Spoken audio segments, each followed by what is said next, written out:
Damian Goldvarg is a rock star of coaching. He has been doing this for over 30 years. He's incredibly credentialed. He has a PhD in organizational psychology. He is a master certified coach, and he was the first ever Latino Global Chair of the International Coaching Federation in 2013 and 2014. At his consulting firm, Goldvarg Consulting, he has been involved in projects with BP, British Petroleum, with Citigroup, with Coca-Cola, with Google, with HP, with Merck, McDonald's, Shell, Sony, UCLA, the UN, and UNICEF, Walmart, and to just mention a few. He has had quite a trajectory. Damian just launched his 9th book on coaching. It's called Lead with a Coaching Mindset, and it's a must read. We're going to talk a little bit about it in our conversation. Damian and I work together at the marketing firm, and when I launched this podcast, I knew he was one of the first people I wanted to have in the podcast. So I welcome you to this episode, and I hope that you enjoy it. Hello, Damian. Welcome to the Business of Trust podcast. Great being here. Thank you for the invitation. Of course, I couldn't think of a better person to join today than you. I mean, you have a long trajectory in the business of trust, in coaching, and leadership development. If I remember correctly, you have been doing this for 30 years. Is that right? You're right. Many years. Many years. It seems like you've always wanted to be a coach, and you followed that path through with such a long trajectory. Can you perhaps tell us a little bit about how you got into this line of business? So I started as a psychologist. So I followed my parents. Both of my parents were clinical psychologists. So I studied psychology in Argentina. I became a licensed clinical psychologist before I moved to the United States. So I always wanted to work with people to help them to deal with challenges, mental health issues. And then when I moved to the United States, that was 35 years ago, I went back to school. I got a master's in counseling and my certification as a counselor in California, and then I went back and I got a master's and PhD in organizational psychology. So my first job, formal job, full-time as a consultant was in 2000, and I was asked in the interview if I was hired as a leadership development training, as a trainer to train leaders worldwide. So that was my job. And they asked me, would you consider start coaching? And I said, yes. There's a common thread I can hear to help people and support people. Now, when you do therapy and when you do coaching, the tools are very different, but there's similarities as well. And having both worlds coming together into one person, it gives you a lot of tools to draw from, right? Yeah, some of the skills are similar because first, you are interested in supporting another person to go to the next level in mental health issues or in being more effective. So that's the main difference in between mental health when we're working in depression, anxiety, issues related to childhood, addictions, phobias. But in coaching, we work on personal effectiveness.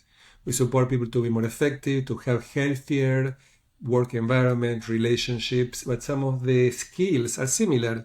Because as a therapist, as a coach, you need to build a relationship, you need to build trust, you need to be present, you need to listen. So some of the skills that are required to be effective are similar. The goals are different. The goals are different, right? But a lot of the skills are the same. Now, Damian, so after you transition into this job as a leadership trainer and coach in this organization, did you start to think at that time to open your own firm, Goldvarg Consulting, and how did that happen? How did you make that transition? Well, I graduated with my PhD in Los Angeles. I have a full-time job running support groups for families with children living with HIV and AIDS. I was a director of a Latino program, so that was my full-time job, and I was going to school. So then between I finished my PhD and got my first full-time consulting job, took 2 years for me to land a job that was working internationally as an international management consultant. It's interesting because my first day of work, I was so excited, so happy that I got this job finally. It took me a couple of years to get an amazing job. And my first day of work, one of my colleagues said, "Oh no, this job is just transitional for you. With all of your skills and your training, and learn as much as you can." And I said, "What? And this is what I did. I worked full time for that company, and then 2 years after, I decided to leave the company, but I stayed as a cadre consultant, where they call you when they need you. And what's interesting, I took a risk leaving and opening my company, but the risk really paid off because I ended making the same salary that I was making working full time. So I was working 1 week as an external cadre consultant. Yeah. So I opened my company in 2002, and I was able to do that because I get a contract with a nonprofit to do strategic planning. So with that contract, I thought I will be able to, let's say, pay my bills. And then I continue working with this other company. So that helped me to build my business. It takes time, so it was not overnight. Wow. But 30 years later, 25 years later, actually, we look at everything that has happened. And Damien, I want to zoom in a little bit in a couple of things. You mentioned that this person who was an inspiration for you since day one, he said, learn as much as you can. And that's what you did. What did you learn during that time that served you when you decided to open your own consulting firm?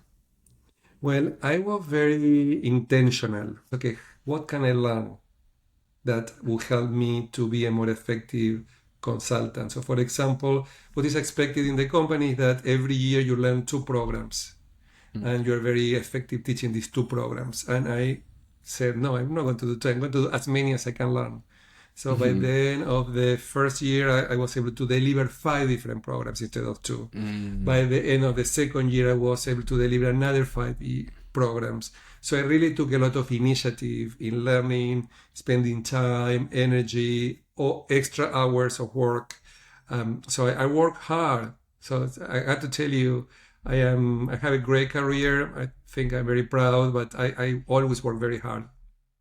I love what I am doing. It's the only way to work. Yeah, but with a lot of discipline, and at one point also with some personal cost. Like for many years, I was traveling so much that I couldn't develop relationships. I was married to my job, I think, for a few years till I finally realized, okay, that's enough.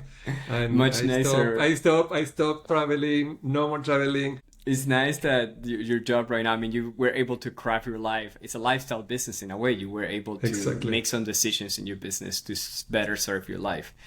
The reason why I ask about the skills that you learned during that time is because a lot of people work for these like big organizations and you learn a lot of programs, but what they don't necessarily teach you is how to do business development. So that's something that when you open your own firm, you have to face that reality. So I want to go to that moment when you landed that first account and when you opened that triggered the launch of Goldvarg Consulting. How did that happen?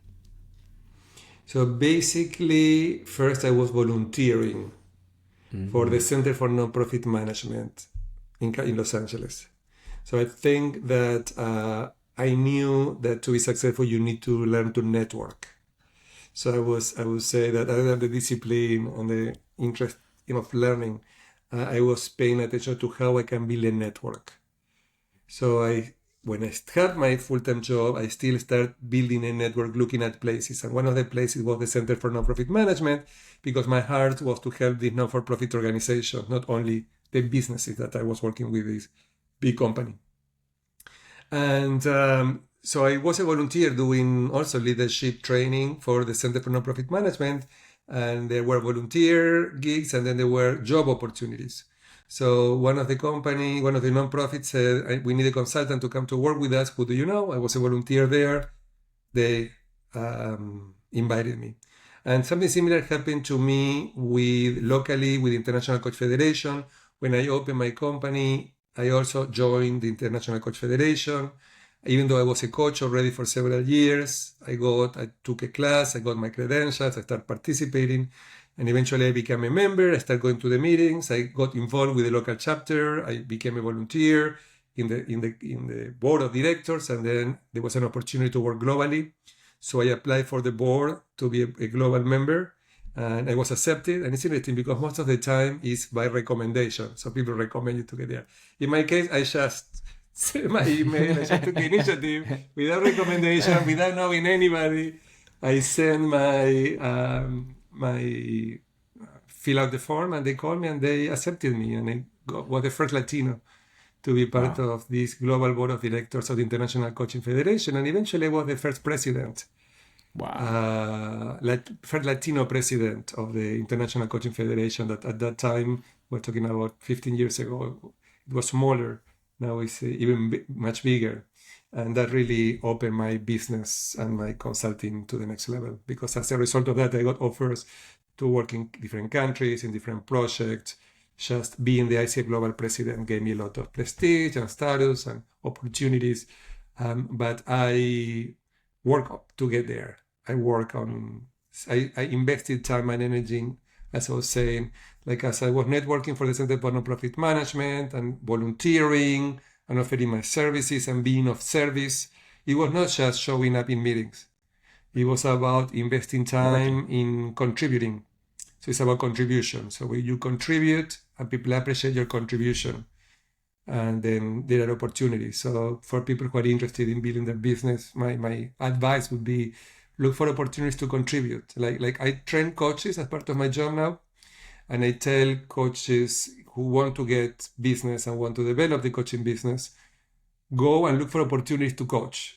Now, the same thing, Hugo, that I had here for actors in Los Angeles. There are a lot of actors in Los Angeles. So when I had coached them over the years, I would talk, okay, just look for opportunities to act.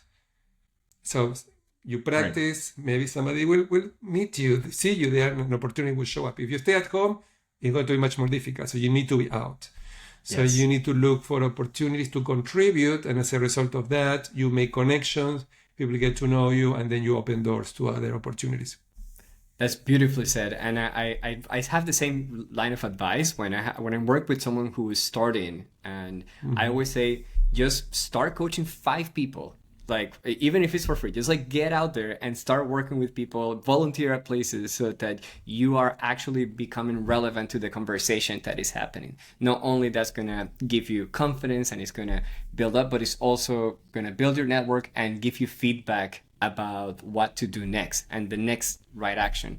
And something that I hear very like clearly from what you're saying is that in both the nonprofit organization and in the ICF, you started with an intention to contribute and being relevant in this context, and that eventually evolved into probably things you couldn't foresee at the moment when you started.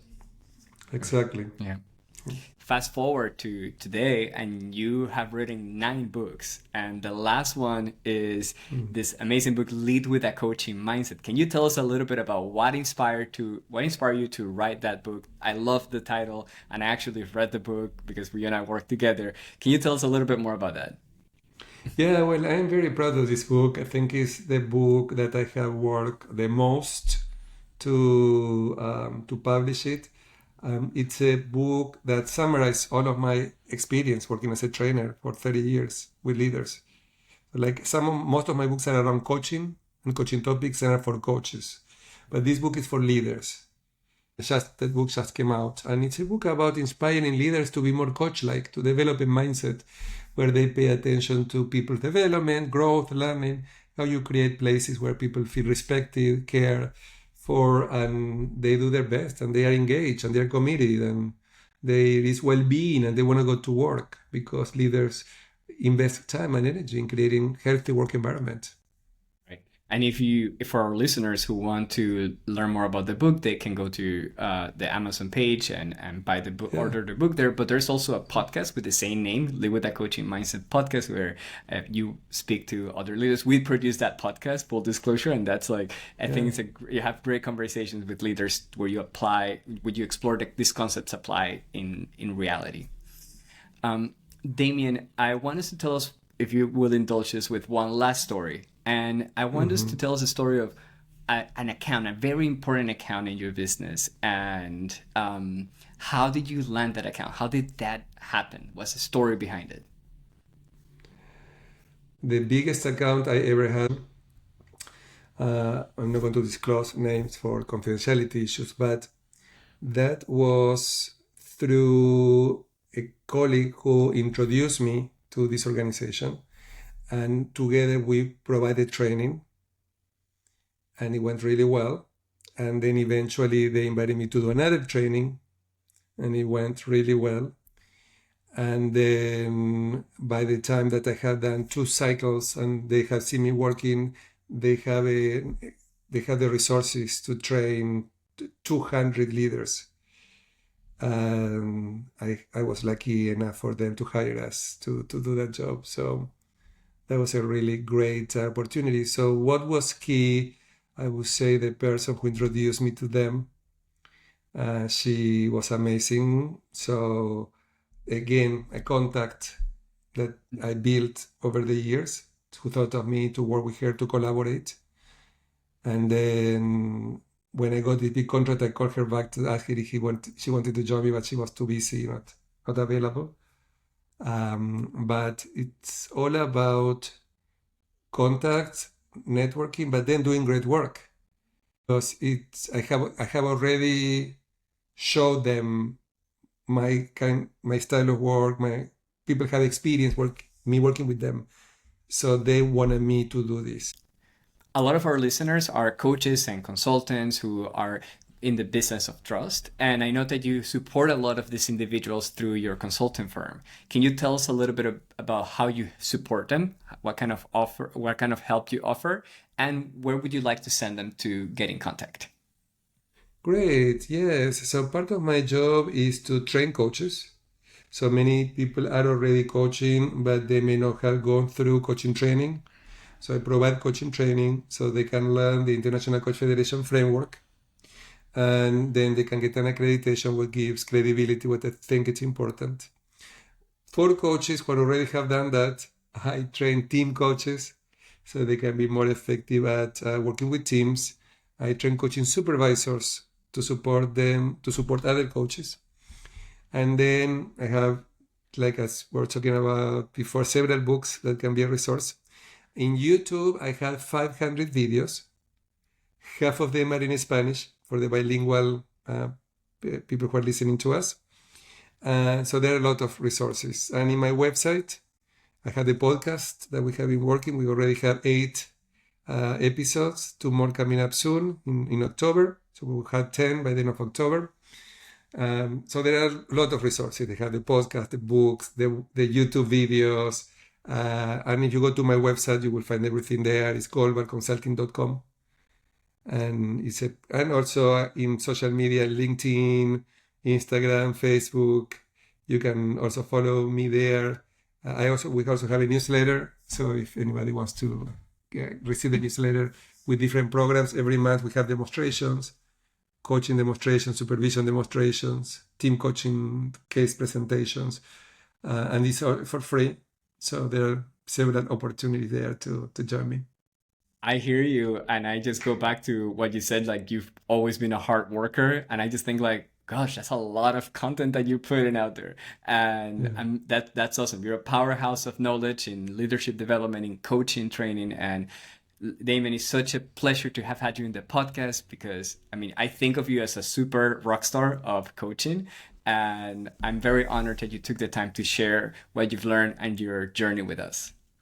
I appreciate that very much, and I know I am one of the first guests in the show, so it's an honor to be invited by you. As you know, I really respect you very much, and I appreciate all of the work that you do.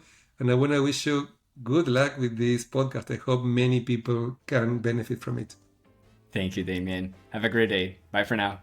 Bye. Hey, before you go, I created this podcast to inspire you and to offer real help. Being an entrepreneur is not easy, and there's so much noise out there when it comes to marketing advice for coaching and consulting. So please visit thebusinessofttrust.com and subscribe to receive our new episodes that release every Friday. Thank you so much for listening. I'm your host, Hugo Sanchez.